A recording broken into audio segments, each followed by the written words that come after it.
Un cordial saludo, espero que se encuentren muy bien. Mi nombre es Wilmer Zuleta, historiador de la Universidad Nacional de Colombia, sede Medellín, licenciado en Humanidades, con énfasis en lengua castellana de la Universidad de Antioquia. Mi campo de escritura y de investigación ha sido la historia del conflicto armado colombiano. He hecho parte del grupo de investigación que se llama 100 preguntas y respuestas para comprender el conflicto colombiano. Es un trabajo de 2 tomos. El segundo tomo fue publicado en el 2017 en la Universidad Católica de Cali, y en los últimos 5 años me he dedicado a un proyecto de educación que se llama Universidad Nómada. Es un proyecto de clases gratuitas en YouTube, y ahí pues hemos compartido más de 1000 clases de diferentes áreas del conocimiento, entre ellas historia, política, ciencias del lenguaje, literatura. Y es un placer estar aquí para compartir con ustedes diferentes reflexiones. Muchas gracias. Bueno, entonces empecemos por el principio. ¿Qué se viene para Colombia después de las elecciones del 19 de junio, donde por primera vez en la historia del país se elige un presidente de corte, como lo sabemos, de corte de izquierda? ¿Qué se viene para Colombia después de eso, Wilmer? ¿Cómo se puede hacer esa lectura en este momento? Bueno, en primer lugar, tengo una divergencia, que yo considero que Gustavo Petro no es de izquierda. Voy a argumentar por qué no. La izquierda nació en la Revolución Francesa. Los que estaban en contra de la monarquía, del clero y la aristocracia se sentaron a la izquierda. Los que estaban a favor de la monarquía, del clero y la aristocracia se sentaron a la derecha. Entonces, de entrada, la primera izquierda fue burguesa. La segunda izquierda nació con el marxismo, una doctrina que sigue particularmente los trabajos de Marx, de Engels, de Lenin. La segunda izquierda es la que propone el socialismo como una forma de lograr que los medios de producción los controle el Estado. Medios de producción como la tierra, el capital, el trabajo, la tecnología y el conocimiento. A diferencia del capitalismo, en donde los medios de producción los controla el mercado. Y el corporativismo es cuando se confluyen los sistemas económicos del socialismo y el capitalismo. Si analizamos la propuesta de Petro, se puede clasificar como progresismo, pero el progresismo no necesariamente tiene ideas de la izquierda, y acá empieza la argumentación. Petro es católico, por ende no es izquierda tradicional, porque la izquierda tradicional es atea. La izquierda soviética de la Unión de las 15 Repúblicas era atea. Los jacobinos en la Revolución Francesa eran ateos. Petro es católico, pero es laico. Entonces, de entrada, Petro no está buscando la abolición de la monarquía, ni del clero, ni de la aristocracia, empezando porque en Colombia no hay aristocracia sino oligarquía. Entonces, Petro tiene unas políticas que son muy afines a Estados Unidos. Por ejemplo, cuando Petro era parlamentario, votó a favor de la OCDE. La reforma pensional que propone Petro es del Banco Mundial y la ha trabajado Fedesarrollo. Y la ideología de Petro no es marxista, pues ni siquiera cuando era guerrillero en el M-19. El M-19 no era una guerrilla marxista, sino una guerrilla bolivariana, nacionalista y de corte socialdemócrata. No era un socialismo como el de la Unión Soviética, ni como el de China, ni como el de Cuba. Entonces, Petro tiene muy poco de izquierda. Lo único que tiene Petro de izquierda es que tiene una propuesta de reforma tributaria en donde los más ricos, es decir, los que ganan más de 10 millones mensuales, pagarían el grosso del impuesto, es diferente a la reforma que proponía Carrasquilla, en donde la base gravada era la canasta familiar. Entonces, eso es lo único que yo veo que tenga Petro de izquierda y que fue guerrillero, pero también ha habido en Colombia guerrillas católicas, guerrillas conservadoras, guerrillas liberales. Entonces, ser guerrillero no es sinónimo de ser de izquierda ni de ser socialista. Y por eso, ¿qué se viene para Colombia? Se vienen pequeños cambios, porque Petro es un gobierno de transición. El tema del cambio climático dura más de 12 años. El tema de la concentración de la tierra es muy difícil. Todas las reformas agrarias en Colombia han fracasado. La de López Pumarejo, la de Carlos Lleras Restrepo. Y la de Petro es una reforma agraria muy ambiciosa que difícilmente la va a cumplir en los 4 años. De pronto lo que sí va a cambiar es la educación. En caso de que Petro cumpla su promesa de darle a la educación superior 14 billones de pesos anuales, lo que en el cuatrienio serían 56 billones. Y quizás el enfoque de género se va a fortalecer porque Francia Márquez tiene ese enfoque de colonial, ese enfoque de políticas a favor de minorías, tanto minorías de etnias como minorías sexuales, de orientaciones sexuales. En ese aspecto también considero que se viene un panorama de cambio. Y por último, con Petro hay una gran pregunta, porque el politólogo senador electo Ariel Ávila tiene un libro que habla de los 54 clanes que gobiernan a Colombia, y buena parte de esos clanes estaban apoyando a Oscar Iván Zuluaga, luego a Federico Gutiérrez y después a Rodolfo Hernández. Pero con el triunfo de Petro, algunos de esos clanes se están tratando de acercar por vía Congreso a Gustavo Petro, y también algunos funcionarios que trabajaron con Santos. Entonces la pregunta que yo me hago es: ¿hasta qué punto estos clanes, que son tradicionales de la politiquería colombiana, van a tener injerencias o no en el gobierno de Petro? No tengo la respuesta porque soy historiador y no futurólogo, pero como historiador hablo del pasado, y como futurólogo pues Nostradamus o los adivinos son los que van a decir qué va a pasar. Desde lo comunicativo, ¿cómo llega Petro a la presidencia? ¿Crees que la forma de comunicar ayudó para que eso se diera? Bueno, desde lo comunicativo fue un proceso electoral y una coyuntura para mí muy controversial por lado y lado. Si lo analizamos desde primera vuelta, incluso desde antes de la primera vuelta, cuando fueron las elecciones para el Congreso, ese mismo día fueron las elecciones para consulta del partidista, de donde salían seleccionados los candidatos. Entonces para mí incluso fue como el primer filtro. Casi que estuvimos en 3 vueltas presidenciales y no en 2, porque la gente salió a votar más, incluso que por los candidatos al Congreso. La gente salió muy masivamente a votar por el que quería que fuera su candidato a la presidencia. Creo que Colombia es un país muy plural, y cada región tiene como un contexto, una historia, unas culturas, unas creencias muy propias. Yo lo debatí incluso con amigos que son de otras ciudades que decían estos países uribistas, y uno veía este Medellín en los últimos procesos electorales de alcaldía siempre ha ganado el país independiente.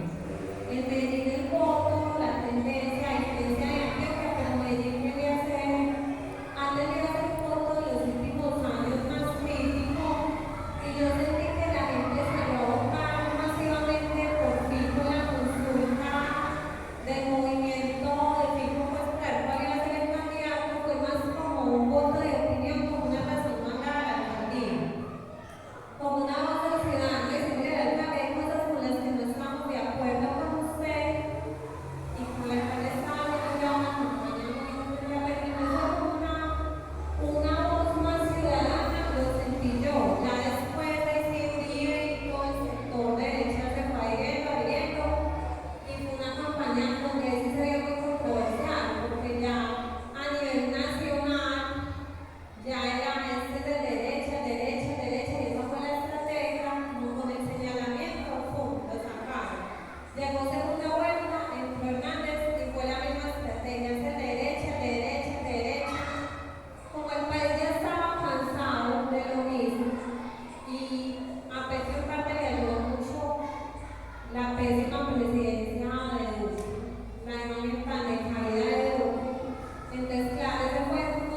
se señala la derecha, mire la derecha con este pan, ahí ya los quemaron.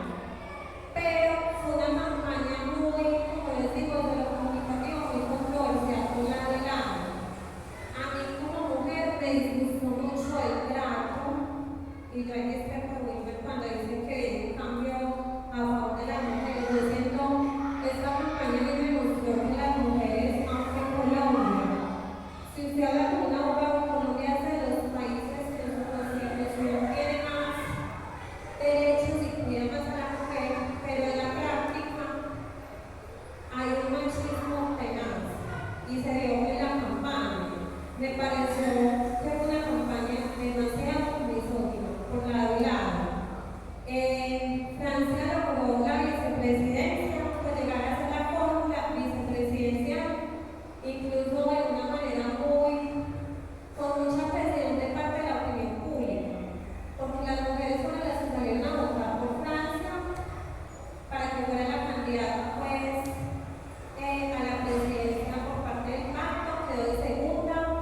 Ya Petro tenía negociado eso con los liberales, con otros sectores, ahí fue donde se vio el enojo de César Gaviria, porque se dice que eso ya estaba negociado, pero fue la presión de la opinión pública, la gente diciendo es que lo correcto es que sea Francia la fórmula vicepresidencial y sacar la segunda votación. Entonces ahí ya salió el primer filtro del machismo. O sea, fue la más votada después de Petro, pero no le querían dar la fórmula vicepresidencial. Entonces salió todo el mundo que debe ser Francia, listo, fue ella. Cuando la nombraron a ella, se vieron los ataques por lado y lado. Que por el color de piel, por cómo habla, que pena cómo se expresa, que debería dirigirse en un lenguaje que nos involucre a todos, un lenguaje que solo lo entiendan los del sector de ella. Se atacó por muchos lados, que no parece que fuera abogada, pero si uno mira la otra campaña fue también atacada de la misoginia. La fórmula vicepresidencial de Rodolfo se le investigó que era verdad que tenía un doctorado, que este fue académica pero de una universidad de Garaje. Por ahí leí un artículo de un medio de periodistas independientes que son muy académicos. ¿Cómo van a decir? Pues que, ¿cómo van a admirar de una mujer que es que los minutos fue una universidad de Garaje? Pues siento que fue un ataque por lado y lado, incluso en las redes sociales a las mujeres que opinaban, ya les decían, vaya, cabe claro, las que cuestionaban algo de Petro, o sea, se ve un reflejo de una misoginia en todos los aspectos, en campañas y fuera de campañas. A las mujeres periodistas les trató de prepago, entonces es un reflejo de una sociedad muy machista en el tema político para las mujeres, en el campo político.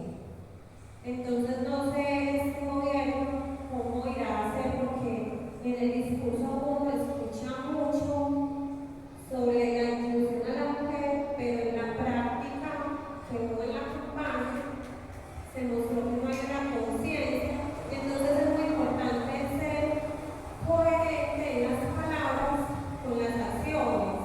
Y pienso que hay un reto muy grande en Colombia, porque dicen que el Congreso, que no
comience a decir, yo quiero esto, yo quiero aquello, para que los demás miembros nos vayamos enterando y entre todos busquemos.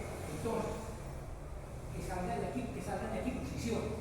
Listo, Guillermo hizo niña en la campaña, correcto, de ambos lados, pero ¿qué hacemos? ¿Cómo contrarrestamos eso? ¿Cómo combatimos a un periodismo de cloaca? ¿Qué es lo que está ocurriendo en el país?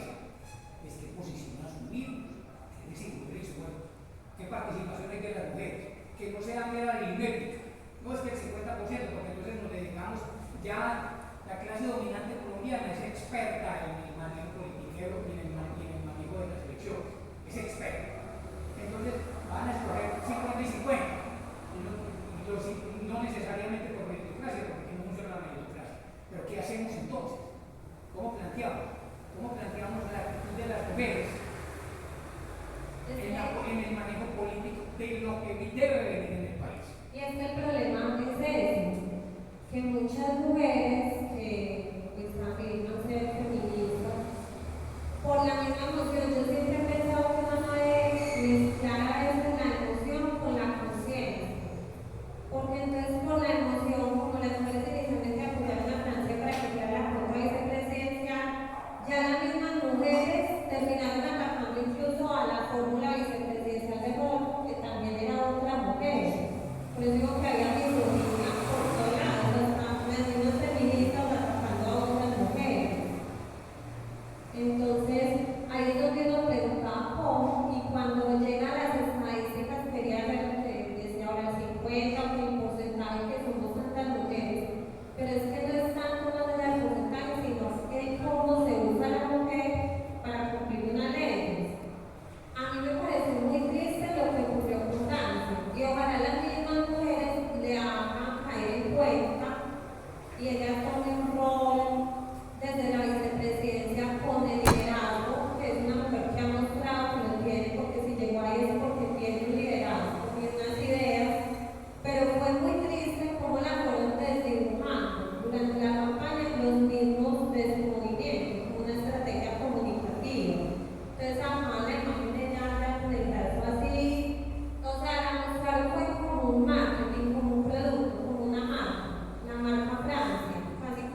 no pertenece, que fue el voto de opinión, que se supone que es una persona crítica o analítica, estos ciudadanos deberíamos no caer como en la emotividad del momento. A veces es muy difícil porque pues, los seres humanos somos subjetivos, pero para eso está la imparcialidad. La imparcialidad que me permite tener un equilibrio y ver las dos caras de la moneda. Entonces llegar a un punto de ser muy imparciales y tener la capacidad de decir, esto aquí no nos parece. Y también dar a conocer la voz, como ocurrió cuando se presionó aquí en Francia, no que fuera la fórmula vicepresidencial, también la misma gente hace caer en cuenta, desligarse un poco el emocional y caer en cuenta, porque a veces la misma emoción no nos deja ver la realidad y las cosas como son. Entonces es tener como esa conciencia y también la capacidad de decir, esto por este lado no es. Y abrir la reflexión. ¿Qué opina de lo mismo que ha hablado Carlos? Sí, pues este tema es político y se presta para muchas interpretaciones. Y yo sigo insistiendo en que sí hay algunos cambios que se vienen, porque no es lo mismo tener en la vicepresidencia a Marta Lucía Ramírez que a Francia Márquez, porque Francia Márquez representa a líderes sociales, a afrodescendientes, a indígenas, a mujeres cabeza de hogar. En cambio, Marta Lucía Ramírez es más una representante de élites, de burguesía. Entonces, de entrada ya hay un cambio ahí. Ahora, lo que dice Juliana es muy cierto, en tanto que nada nos ganamos con que hayan cambios arriba si no hay cambios abajo. Si en las calles seguimos acosando sexualmente, si en los partidos progresistas se siguen metiendo personajes que han sido acusados de acciones machistas o de ideas misóginas, entonces el cambio es también cultural, porque como decía Albert Einstein, los prejuicios son lo peor que le puede pasar a uno, porque es más fácil descomponer un átomo que un prejuicio, porque los prejuicios hacen parte de la cultura, y hay una cultura dominante que es machista, hay una cultura que la vimos en ambos lados, que también coincido con Juliana, que en ambos lados hay personas que han sido tildadas por comportamientos machistas y los hechos lo han evidenciado. Entonces es un trabajo educativo y yo tengo una solución, porque ya hablamos del problema, pero también hay que hablar de soluciones. La solución es buscar que haya una educación más allá del poder del Estado, del mercado y de las clases dominantes, porque el Congreso que tenemos en este momento es todavía muy lleno de representantes de partidos conservadores, católicos, tradicionales. ¿Quiénes son los que van a montar el nuevo Congreso en 4 años? Ustedes, los que tienen entre 14 y 18 años, los nuevos votantes. Porque así como montaron a Petro, en 4 años pueden montar un Congreso que garantice que se van a respetar los tratados ambientales internacionales, que se va a respetar el enfoque de género, que se va a respetar la oposición, que se va a respetar a los países vecinos, porque es importante construir desde la sociedad. Por eso yo quiero rematar mi comentario diciéndoles que la educación popular es un mecanismo alternativo para el desarrollo humano, porque proyectos que busquen la pedagogía de la calle, como lo hace Ariel Ávila, o el proyecto de Universidad Nómada, que en YouTube ha dado más de 1000 clases gratis de pensamiento crítico, eso es algo que se construye desde la gente, con autogestión, con amor, con voluntariado, sin depender del Estado ni del gobierno de turno, sin depender de los capitales de grandes empresas privadas. Entonces, en esos 4 años que se vienen, vamos a hacer campañas pedagógicas en el metro de Medellín, vamos a reducir el machismo, vamos a reducir el regionalismo, la xenofobia, el racismo, todos los sismos que tanto daño le hacen a Colombia, porque los grandes cambios empiezan desde abajo y no desde arriba. Por eso reitero que el gobierno de Petro es un gobierno de transición, pero que la verdadera sociedad la construimos desde la educación popular, para que realmente busquemos una educación más democrática en lo político, más incluyente en lo social, más equitativa en lo económico y más sostenible en lo ambiental.